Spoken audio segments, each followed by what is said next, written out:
sepakat bahwa RDP ini bukan mencari salah benar, akan tetapi bagaimana niat dan semangat kita untuk menjaga institusi kepolisian yang sama-sama kita cintai sebagai mitra Komisi 3. Dan kalaupun ada persoalan yang muncul, saya kira ada suatu solusi ya, supaya ada win-win yang didapatkan dari situ. Pimpinan, pertama kita juga menyampaikan duka cita yang kesekian kalinya terhadap almarhum Bayu, Pak Kapolda Sulawesi Tengah, yang memang sebelumnya di Komisi 3 ini pernah di RDPU kan, dan apa yang disampaikan dipaparkan Pak Kapolda tadi ya, saya menghargai itu ya, progres yang sudah dilakukan, bahkan sudah menetapkan tersangka ya, terhadap pelaku dugaan terjadinya penganiayaan terhadap almarhum. Namun yang menjadi pertanyaan dan bagi kita semua sejak awal ya, saya pun selalu bertanya-tanya Pak Kapolda ya, kalau melihat dari kronologis kasus ini ya, mulai dari laporan sampai pada meninggalnya yang bersangkutan, memang waktunya sangat singkat sekali ya. Laporan polisi itu masuk tanggal 29 September 2024. Lalu kemudian surat perintah penyelidikan di tanggal yang sama, hari yang sama. Surat perintah penyidikan tanggal 1 Oktober, ya, sehari kemudian. Lalu kemudian surat perintah dimulainya penyidikan juga tanggal 1 Oktober dan dilakukan penahanan tanggal 2 Oktober. Ini kan singkat sekali prosesnya ini, ya kan? Mulai dari laporan sampai penahanan. Nah, kalau ada laporan-laporan polisi seperti ini kan juga jadi pertanyaan sekilat itu ya. Sementara kasus ini adalah kasus KDRT.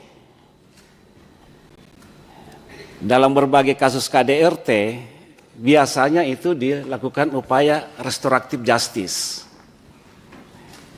Yang sampai saat ini juga kita belum tahu Pak Kapolda ya, kasus KDRT ini terkait masalah apa kan begitu ya.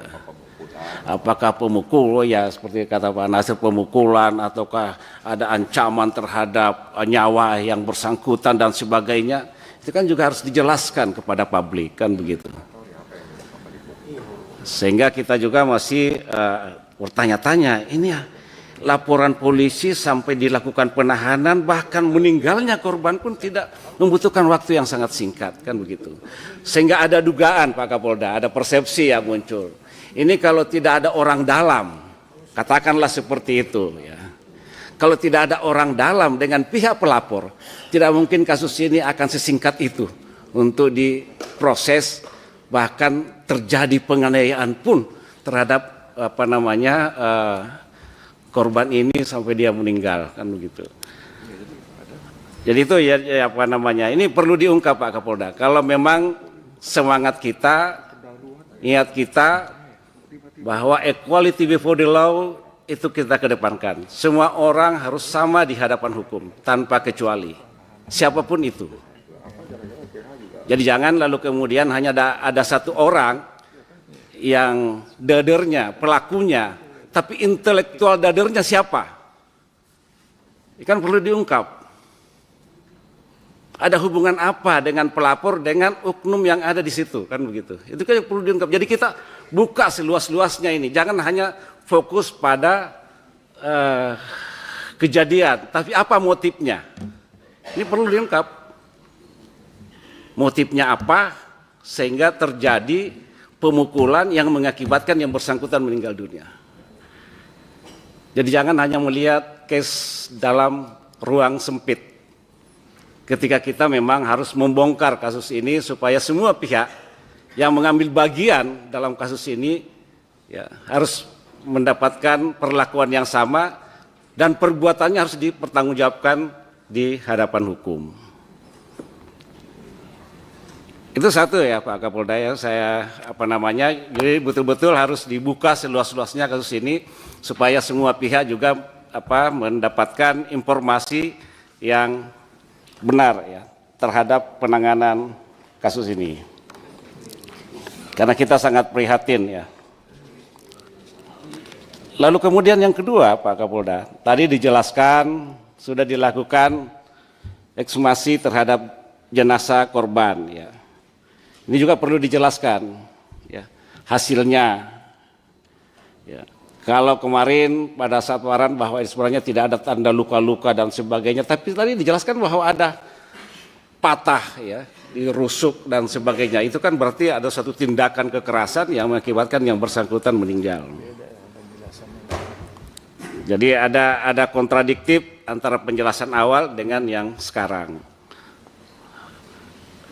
Setuju ya apa yang disampaikan di skrim tadi bahwa ini bukan hanya sebatas pelanggaran etika, tapi ini adalah masuk dalam pelanggaran pidana dan harus diproses lewat pidana. Sekali lagi Pak Diskrimum, tidak hanya sebatas pada pelaku, dadernya, tapi proses usut apa motifnya, siapa intelektual dadernya. Ada hubungan apa antara pihak pelapor dengan pihak-pihak yang ditenggarai memberikan arahan ya. Ini kan juga banyak laporan masuk ke kita Pak Kapolda. Ada hubungan apa kan begitu. Itu yang terkait ya, jangan hanya sebatas siapa tadi Bribda CH Konstantino Hamid ya. Tapi siapa yang menyuruh yang bersangkutan sehingga melakukan tindakan penganiayaan sehingga mengakibatkan jatuhnya korban jiwa. Itu terkait dengan Sulawesi Tengah. Ya. Tadi Pak Beni Kabur Harman, sahabat saya ini sudah banyak memberikan masukan ya, pandangan pendapat terkait menyangkut masalah di NTT. Ya kita memang juga prihatin dengan berbagai persoalan yang terjadi di sana ya, TPPO, lalu kemudian BBM yang ilegal dan beberapa kali kita melakukan kunjungan ya di Nusa Tenggara Timur. Tapi satu hal bagi saya bahwa memang harus kita pisahkan ketika terjadi pelanggaran etika di situ, saya kira proses etika tetap berjalan ya, karena ini juga menyangkut masalah marwah institusi kepolisian, kedisiplinan anggota itu perlu dijaga ya, jangan lalu kemudian ada menjudge ya ketika Pak Rudy Siop melakukan suatu giat ya terhadap baik itu tindak pidana perdagangan orang maupun terkait menyangkut masalah minyak dan sebagainya.